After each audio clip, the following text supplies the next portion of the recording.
waa ji Ndoye moom jàpp na ne xam na dara te xamul tus ñu dem. loolu la nekk di jaay état bi da leen bëgg a wan ne maanaam bi ngeen nekkee ay gone ma nekk mag mu jëm ngeen toog fi ngeen toog xamoo leen li état li ngeen doon wax léegi xamoo leen luy réalité état di ma fontoo naan ma faalewu ma laaj bés bu ma toogee du ma jëflanteeg yow ak képp ku bëgg a dund daf lay sànni sa xaj biñ ñëwee effet bi di leen wan mooy kan moom pour man ci jeu boobu la nekk ak ñoom. bi mooy su ma juumul troisième fois bu ñuy ñëw Dakar biñ fi ñëwee ba léegi lan la ñu concrétiser si seen ñëw yi fii mooy saa yu ñu ñëwee gën a mettil seen relation ak état bi la première fois bi ñu ñëwee si lañ leen njëkk a wax ne dañuy lever li nga xam ne moom mooy subvention bi si lañ leen ko njëkk a annoncé biñ fiy ñëwaat bii la yoon li ñu wax pour résumer parce que dafa dem ba réew mi dootoo xam kan moo am dëkk. ñi bu ñu génnee par si moom laay wax souvent su suñu juristes yi léegi problème day am boo xamante ne wax dëgg yàlla termes yi ñoom xam nañ ko te yomb na bu ñu ànd ak ñoom jéggi génnee nañu gars yi dañoo am tort ñi ànd ak Pastef bu ñu génnee ne la waa Pastef ñoo am raison finalement donc. xam nga pour ñëw maanaam moom da nga koy dégg maanaam ñi dañu xamul dara maanaam booy chronique man waxuma ne da ngay am. ci école bi comme ni ko nit ñi di bëgg a defee ci affaire chroniqueur yi coow le di jóg ak yooyu loolu danaa ci ñëw ak patron de presse yeeg même sax yenn journalistes yi commencé sax di ŋàññi ay chroniqueur te pourtant ñoom ñoo gën a niil ñëpp am na ci ñoo xam ne ci ñoom ñi ëpp ci ñoom bokk ñoo gën a niil ñëpp parce que réew mi liñ war a defaraat dafa bari ak lan moo war a nekk baromètre bi sax ba pare waaye kii da ngay xam ne moom jàpp na ne FMI mooy subventionné wala mooy teggi subventionné maanaam moom fii rek ngay xamee ne kii lu ko waay wax tooñ ko maanaam ñëw na yor làmmiñam bu ñaaw nee na day ñëw di taxaw di wax ay kàddu yu ñàkk kersa moom jàpp na ne bu ñàkkee loolu nag damaa jàpp ne day fay maanaam saaga Ousmane Sonko wala xas ko nam daan fayee ci opposition bu leen fàtte ne tey dañu am opposition milliardaire bu waa ji def lu ko naqari te ñoom mënuñoo wax ay genre yu tekkiwul dara yi taxaw di leen porter combat bi pour di ko wax loolu nag mu am ci loo xam ne tey dama jàpp ne rupture bi ñoom la profité man dama jàpp ne bu ma ci ñëwee ci kanam tuuti muy ci côté li daloon Ablaye Wade ak ci yenn magistrats yi man dama jàpp ne dafa am ay magistrats yoo xam ne dañu am volonté manifeste pour saboter man loolu mooy parce que lan moo tax mooy ñoom seen ultime conviction lañ kii kay àtte ñu bëri sax ñi ngi yaakaar ne c'est l'état justice man dama jàpp ne dafa indépendant dafa masa indépendant léegi nag nit ñi koy incarner ñoom ñoo indépendant wut maanaam nit koo xam ne yow alal moo tax indépendant wu maanaam luxe moo tax indépendant wu bakkan maanaam sa bakkan moo la moom te doomu aadama dafa war a moom bakkanam xam ne lépp looy atte alaysa llaahu bi ahkamil haakimin mais pour nga jàkkaarloog kii pour nga xam ne kii xamul dara maanaam manipulé wul de maanaam dafa xamut xam nga am na ñoo xam ne dañuy xam dëgg gi ba pare comme Moussa Bocar Thiam li mu defoon ñëw di manipuler wala ku mel ni Badara Gadiaga parfois donte ne am na ci loo xam ne sax da ngay xam ne xamu ko mais da ngay gis ne am na ci ñoo xam ne dañuy manipuler ñooñu mais kii manipulé wul mooy dafa xamut moom bu jàppee ne FMI mooy subventionné moom booba la jug léegi nag li mu wax ne dañu ne woon faale wuñ leen ñu ñëw ne nangam ñun damay wax ne damay ñaan yàlla sax ñun ñu bañ a lijjanti fexe ba di doxal te FMI lebaluñu ñun léegi moom dund gi laa wax tey ndax dangaa dem jënd loo xam ne dafa cher dafa yokk parce que FMI dimbaliwu la wala dañoo dàq ay nit ay entreprise yuy tëj comme ni mu doon tëjee ci Macky Sall parce que FMI lebalu la wala man damaa ñàpp ne ñàkk lebalu FMI bi mu ñuy lebal sax ñun askanu Sénégal yëguñ ko woon maanaam bi ñu FMI di lebal laa wax ñun askanu Sénégal la yëguñu ko woon te fii la ñu yóbbu ñu avancé ba tey. boo xam fan ngay teg sa tànk léegi man coow li dañoo confirmer ou dañoo infirmer man loolu du sama problème mooy dafa am luñ ci wax ci biir lu am solo. mooy que lii ngeen wax ne dafa lóob dañ koo luubal wala dafa réer wala dañ koo feeñal bu génnul mën nañoo avancer ak yéen loolu mooy problème bi pour man bu ñu ñëwoon tey bu ñu ñëwee ñun ñëpp waa Sénégal yow foofu lañ war a tiite mooy que sans le FMI ñun fan lañ jëm te FMI lii bu génnul xaw ma ñaata milliards ak nu mu toll man intéressé du man sama peur mooy ki nga xam ne subvention rek da koy dindi ñun ñuy bëgg a dee te bés bu ko dindee ñun ñëpp xam nañ conséquences yi mu nar a def ci surtout électricité ñun Sénégal électricité dafa nekkoon ay problème ay année le président Macky Sall bi mu ñëwee soulagé ñu si su ma xalaatee ne maanaam subvention bi bu dañee ñun mën nañoo delluwaat ci situation yooyu rek c'est catastrophique waxatuma la ak waa ji ne la non ñun daanaka dana leen dañuy stand by en attendant ngeen wax ne ñee ñoo réeral d'accord je confirme ne ñee ñoo réeral dañ koo sàcc dañ ko nëb d'accord mais yéen ñi ko wax wan leen ma ko. Tout à fait c'est ce que léegi foofu leen taxaw. xam nga ñàkk a xam la mu waral dafa bari nee na subvention yi la ñuy dindi déglu leen ko bu baax maanaam pour nga xam ne maanaam moom ci entendement am maanaam subvention FMI moo koy dindi parce que yii nag li tax mu am. ñaata milliards ak nu mu toll man intéressé du man sama peur mooy ki nga xam ne subvention rek da koy dindi ñun ñuy bëgg a dee. nee na te bés bu ko dindi. nee na subvention da koy dindi ñun ñuy bëgg a dee FMI mooy dindi subvention wala état du Sénégal mooy dindi subvention maanaam kii kan moo war a déglu kii kan moo war a déglu te lii ay béyaba la maanaam lu yomba comprendre parce que defuñu maanaam bu fekkee ne yow ciy tappale ak ki fen ak ki waaba ji ba yow ci nga teg lii wala insolence jaay ñàkk kersa wala leneen yow ci nga def sa raisonnement doo xam parce que suñu borom dafa am lu mu wax danay ragal leen yàlla ma xamal leen loolu la suñu borom wax ca laaya ja maanaam boo ragalut yàlla suñ borom dafay lëm sam xel kii li mu dund ci Sénégal ak li mu évoluer ci média donte animateur la woon parce que am na ay animateur yu reconvertir ci wàllu journal kii nu mu tudd chronique wala leneen ak leneen pourtant niñ koy defee maanaam kii tey soo ko doon kii maanaam ci chroniqueur yi ngay dégg ñu leen di tuddee chroniqueur laa wax de mooy ki ci gën a ñuul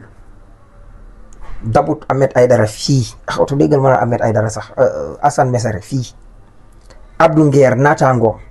Ahmed Ndoye yemu ko fii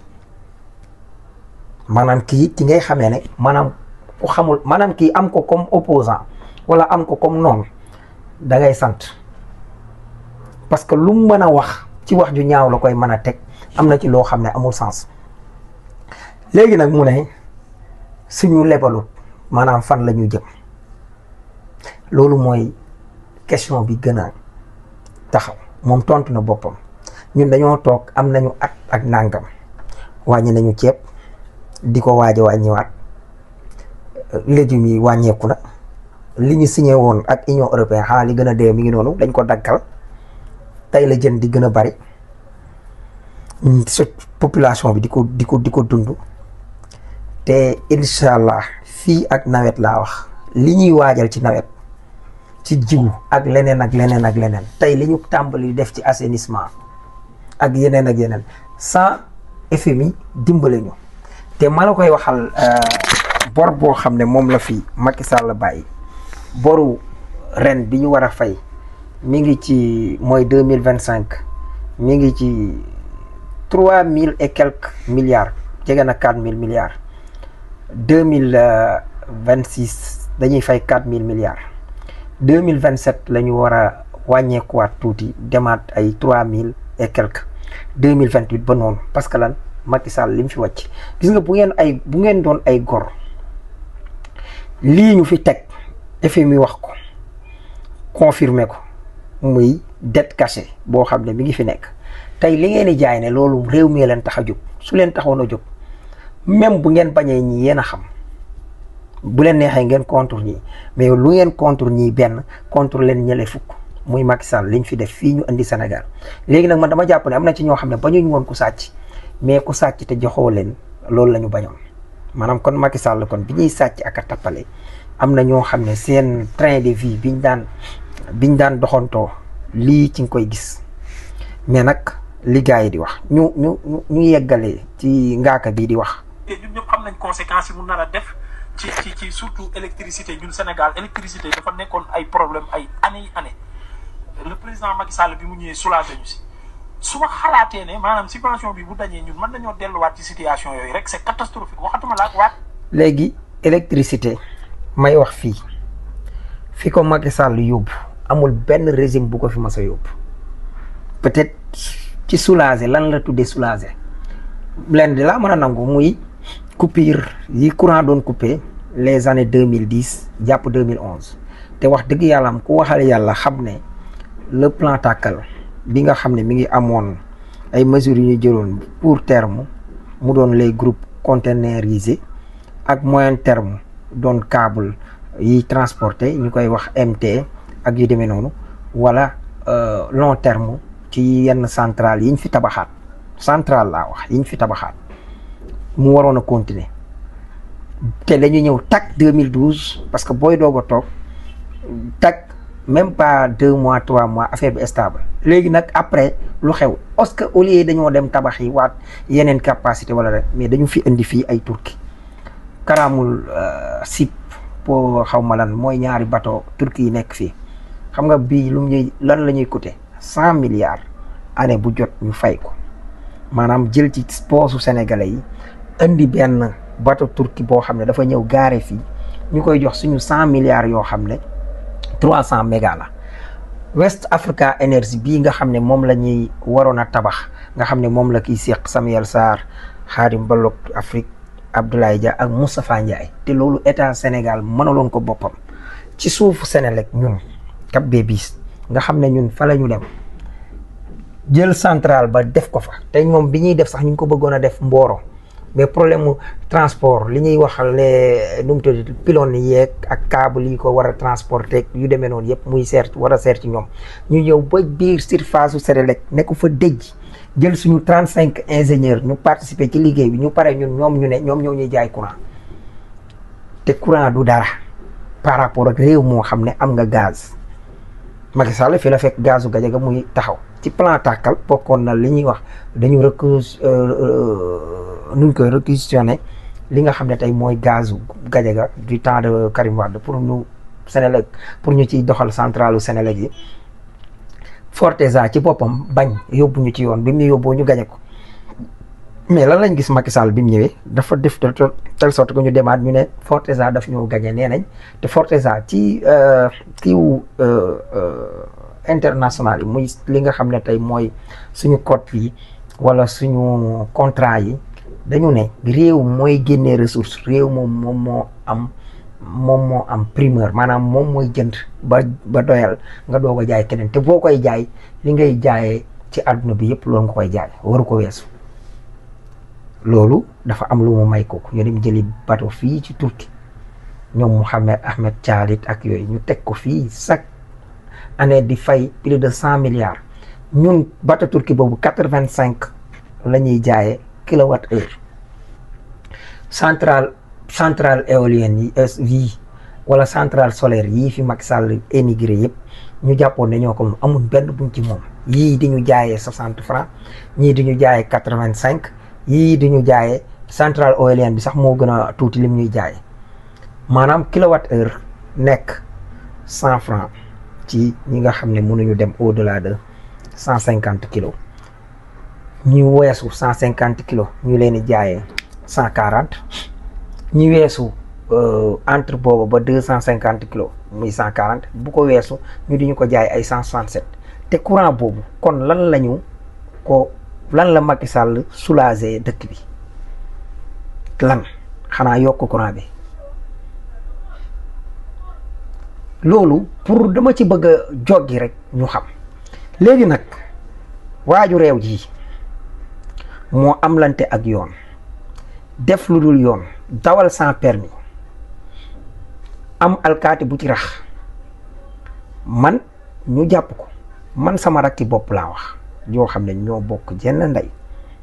dawal na oto am ñu nekk ci ginnaaw oto bi ñu filmer leen ñooñu di génne seeni tànk wala comme ni xale chauffeur yi def rek seet buñ doon yóbbu en avance jóge Touba dem Ngaabu ñu filmer ko jàpp ko yóbbu ko gendarmerie biñ ma wooyee wax ma ko ma ne leen lii de man duma ci ñaan sama yaay sax xawoon na ci kii ak man tuuti ma ne ko parce que bi ma wooyee dama ne ko alhamdulilah mu ne ma yow xanaa sarak ñu jàpp ko nga ma ne ko déet bi ma ko wooyee jàppoon naa ne xaj na daa faal nit wala daa nangam nag ñetti weeri kaso lañ ko dóor ñetti weer pourtant sama rakk ngi doon dawal am na permis Ameth Ndoye amu ko. assurance noonu kayit yëpp la am waaye fiirul nit. Ameth Ndoye fiir nit. ñu jàpp Ameth Ndoye sama rakk ñu tëj ko 3 weeru kaso moom ñu tëj ko 2 ayu bis 3 semaines. léegi justice bi man fan nga ma mën a tegale ne man même justice moo def lii. les magistrats delloo si leen seen xel seen ultime conviction ngeen kii waaye nag kenn ku ci nekk bu sa yàlla roccee sa ruugi sam kan yow rek yaa fay nekk. kan moomu boo fa nekkee lu dul daani malaaka mënoo ko faa jariñoo lu mooy sa jikko yu baax yi. te yonent bi nag nee woon na àttekat yi 3 lañ, 2 yi safara lañ jëm, benn bi mooy dem àjjana. yaa rasulallah luy loolu mu ne ko ki xamut ñu mel ni dañ ne ko waa ki xamut kay xamut mu ne xanaa yéen waa Sénégal neewu leen nit ne censé ignorer la loi. ñoo ko wax de kon ndegam man mi ci xamut man waruma koo ignorer waxantuma la ak juge. ñu ne ko kooku safara la jëm mu ne ak ki xam ba pare di taylu àtte lu ko neex te loolu nag moo fi bari man loolu laa jàpp parce que amul benn juriste bu fi xamut. mu ne ñëpp safara mu ne kan mooy dem àjjana mu ne ko mooy ki nga xam ne tey moom mooy xam li ñuy àtte ba pare di ko teg ci dëkk. foofa buñ fa demee suñ téerey jëf wa amma man utiya kitaabahu bi yaminihi fa sawfa yuxaasabu xisaaban yasira wa yanxalibu ila ahlihi masrura. waaw mu jot suñu téerey jëf fii mu ne waat bi ci topp mu waxaat wa amma man utiya kitaabahu waraa sahrihi mel ni dane fii bi yaminihi ci ndey jooram lu tax waxut bi simaalihi ci càmmoñam waaye daf ne waraa sahrihi mu ne ci ginnaaw maanaam dañuy wañ sa loxo ba mu tegee ci sawtaat ñu jox la ko lañ lay jox mooy doo ko bëgg. seet leen yàlla ci li ngeen di àtte. man bi ñu àttee Ameth Ndoye Bako ak Sidi Diop laa njëkk a wax ne keneen dana ko defaat Sidi Diop après ñu am Ameth Ndoye ma ne buñ jugut ci lii di def daan yi sévère yi keneen dana ko def ci lañ amaat ku mandi gis nga ki àtte woon Ameth Ndoye Bako ci du demee nii ña deewaat di dawal bam yor dorog xaw ma nangam ak yi reewande yeeg ñëpp ñooy ñi ca dee ñii seen responsabilité ci moral parce que suñ tegoon Sidi Diop daan yu sévère yiñ teg sama rakk wala lu ko raw parce que ñoom amuñ permis te sama rakk amoon na permis am na kayit yëpp. kon dafa mel ni gis nga liñ doon wax naan ay président génn ci conseil supérieur à la magistrature man dama jàpp ne catastrophe la loolu.